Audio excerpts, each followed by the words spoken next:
Vika, congratulations. Obviously not the way you want to win a final, but it doesn't take away from the amazing week of tennis that you've had. And it's your first title since 2016. So what is going through your mind right now? Definitely, as you said, is not the way you want to win. But I feel like I've played 5 really good matches that I feel like I deserve to be here. I was really looking forward to today, actually, to see where my level at against Naomi. She's one of the best players in the world, so she's playing great. But hopefully we can get another one in a few weeks, or maybe the next tournament. And I wish her best recovery. But I'm very pleased with the way I was progressing throughout the week, and very excited to be playing. You came into this tournament and your time in New York looking so refreshed, looking happy from the inside out. You were able to play your best tennis match after match. That seemed like a change even from the first match back we saw you play a couple of weeks ago. What do you think shifted? Well, I don't think that much changed in that in the way I was from, for example, Lexington. But I think the result is like something that people pay attention to. But a lot of things that happen sometimes behind the scenes, and the little things that you work on until they come together, those are monumental. The result is just the outcome of all those things coming together. But it's been a process. It wasn't just this week. It was a process way before that brought me into this week. You first hoisted the Rookwood Cup in 2013. How do you think you're different as a person and a player today? Well, I hope in many, many ways. I really hope in many, many ways. I feel like I grew up a lot. I've experienced a lot of things that in my life that forced me to change a lot of my ways. So I feel that I'm a lot more well-rounded person, and that's the most important for me.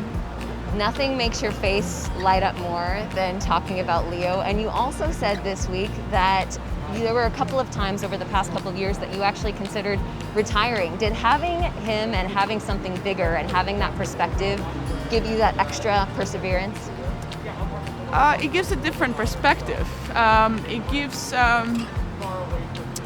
obviously with having Leo, there was a lot of things that happened outside of that, but the way I look at it is I want to be an example to my child that when you work hard, when you do things right, when you're being a good, human, things work out. And that's what kind of made me push a little bit more, I will say. But in terms of having Leo, it was, do I want to spend that time on the court away from my child? So it was finding that balance is really hard. I still struggle with it because I want to be there all the time, but it doesn't happen. So it's definitely been a learning experience in terms of that. But he makes my world really, really happy. I'm very, very grateful, and I love my baby so much. He's the most important thing for me.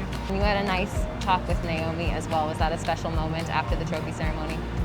The thing was, I just want to understand. I want to learn. I want to be better. I think it's difficult to understand the history, the culture, where you don't come from a place. I come from a very different place. People don't understand how we are, and I'm having a big, emotional battle with what's happening in my country. So it's tough to focus on one thing when there's so many things that happen that you wanna help, but you don't necessarily know how. So as I said, it's been really emotional. It's hard to act and then work, and so I think we're all looking for solutions everywhere. Well, I just want to thank you for being so candid today, and I can also tell you that our fans in Cincinnati are so excited at the thought of having you back in Cincinnati next year. Thank you so much.